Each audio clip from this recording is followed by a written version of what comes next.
Yo, and welcome to Cheap Beer Reviews. Today we got this little gem. It was, as far as I remember, less than £1. It's Saturday, so this will not be my first beer today. That's how it works. It's Saturday, you're not in work. Well, sometimes I do work on Saturday, but that's another story. Studio 54 IPA, 5.5% alcohol content. Studio 55 sounds like some disco place or something, or a movie I've once seen. I don't quite know. Well, let's see. Again, same thing. Obese, pregnant and obese, no-go zone. This one actually does have some writing on the back. Celebrating the classic area of disco. I got that one right. Studio 54 pours golden and glittering and struts with a hop forward profile. That sounds right. Delivered by Magnum for bitterness, Citra and Chinook. Chinook's a helicopter, but fair enough. Sorry. In the Whirlpool and a hop rocket edition of Simcoe. Simcoe sounds like some company who does some IT stuff or something. Anyway, it's absolutely freezing in the garage today because it's been absolutely freezing for the last couple of days and I don't have heating in the garage. So it's cold out here. Let's try and pour it. Small beer, small glass. It pours nicely. I am getting the hang of this now. Not doing bad. And boom, she's in. So, Studio 55. Again, I have no idea where the lack of information on it. Allergy warnings, all sorts of stuff. It just says brewed for Aldi stores. Specially produced for Aldi stores. It doesn't say, oh wait up, very small print there. It is brewed in Warwickshire, Charlie Victor 9 to Sierra Hotel. That's what it says. Doesn't say anything about who the brewery are. So let's try this thing. Don't know if it's Corona or me taking the bike to work every day in the freezing cold, but it smells beer. Little bit of a sweetish burnt sugar smell to it. Let's have a go.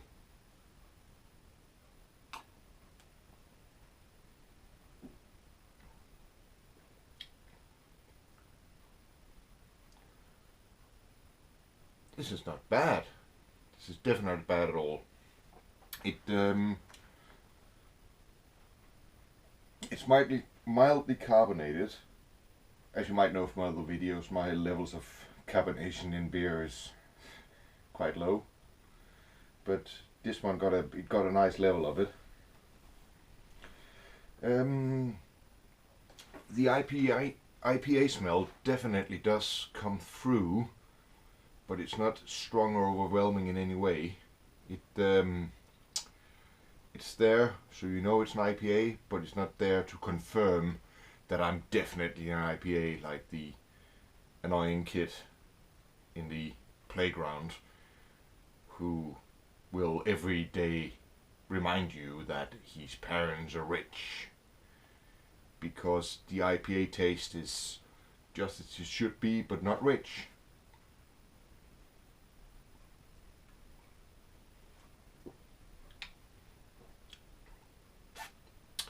It's very clear. It's a very clear beer. There's not much. There's a little bit of sediment, tiny little bit. Carbonation is very nice and small on it, which is one of the things I like. So again, the last one I reviewed was definitely a summer beer. This one would definitely be a all year round beer. I just wish it came in a normal like can plus man, so it was at a reasonable size, but we might get to that. It's definitely not not bad. I don't taste the whole Chinook Indian helicopter thing in it, but it rounds off very nicely in the mouth, and due to the not too high carbonation, I bet you after having 3 or 4 of these you don't get carbonated in your little tummy and have to burp and excuse yourself. So let's have another go at it.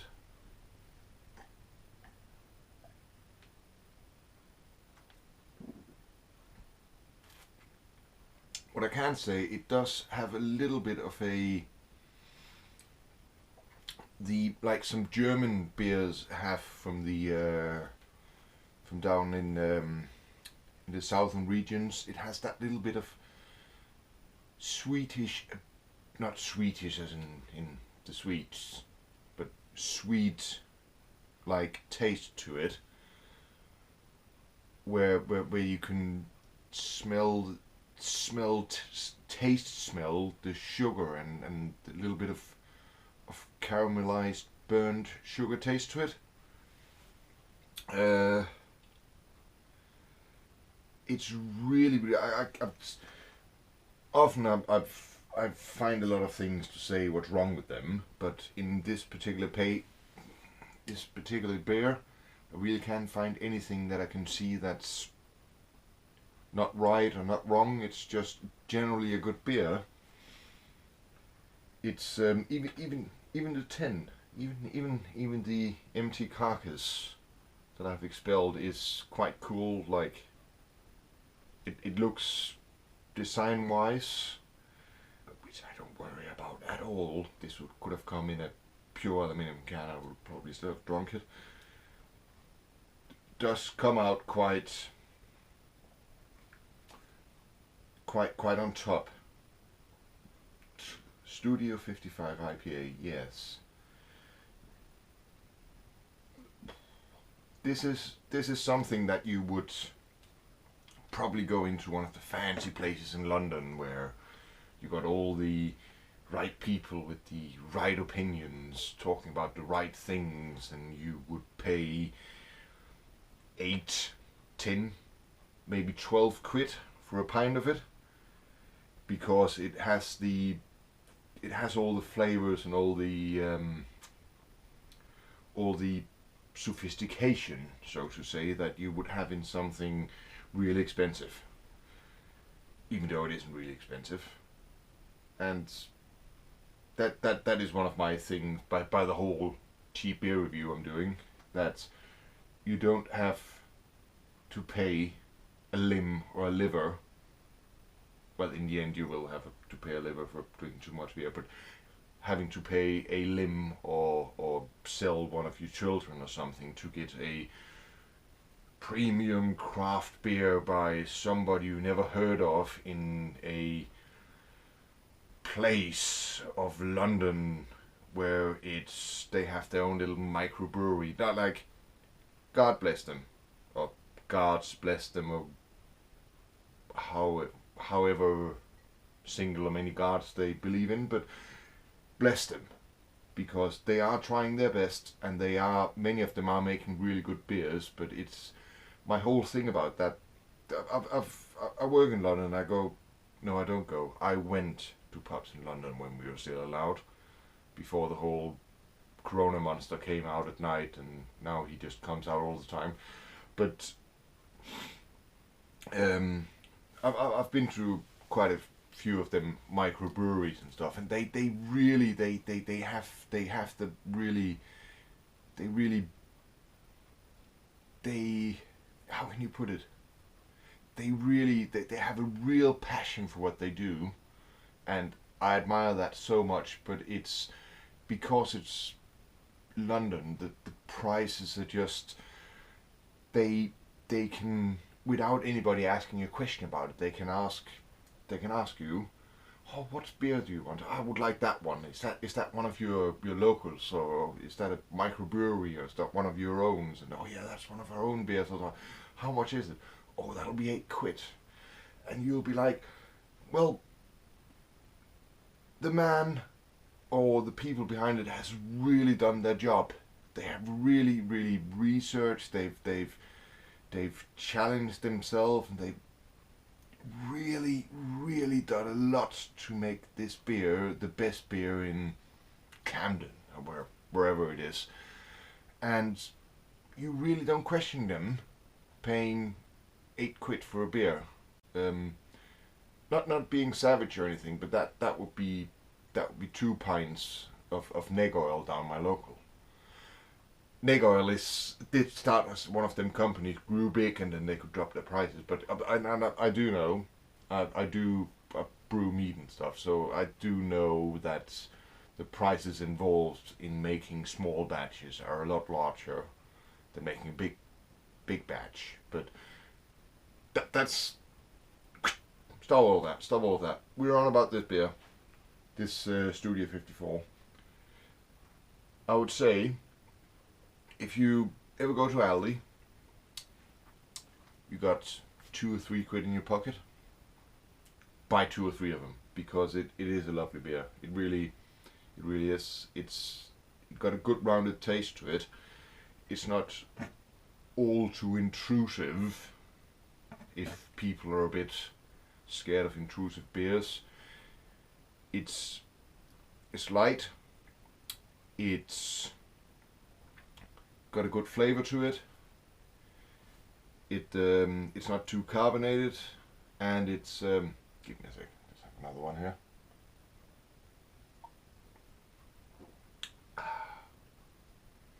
It just flows well. You still got the whole IPA thing going on around, where it really stays there for a little bit and then disappears. But other than that, it's not overwhelming. It's not anything that, if you like beer, you would enjoy one of 2 of these. If you really like beer, not saying that I do, but I do, you would definitely not fail in buying quite a few of these. So, to the scoring board, we are still running the old Lemmy thing. I'm not gonna ramp it up all the way to 12, because that is like unobtainable for most beers that isn't whiskey, as he used to drink. He's fairly missed. He's not fairly missed, he's very missed. We miss Lemmy. But I would say this in a glass, because again, you can see the colour of it. And there's the tinny. These two, I will get this again, and this one would be a solid 7.9. Just a second.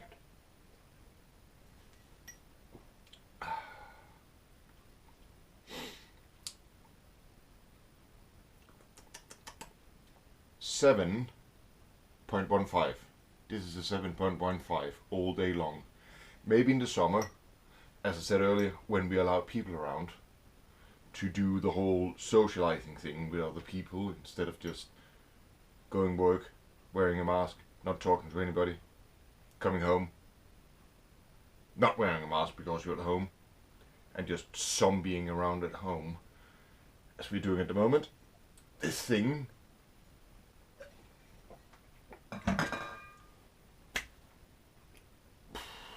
if you had a made around, it might even creep up at a 7.5 because it's really not a bad beer, especially for the price. And they even, just to pimp it up, look at the top of it. It's gold. It got a gold top on it. Alright, that's all for now. Stay tuned. Drop back in. More beer reviews to come. Ta-ta!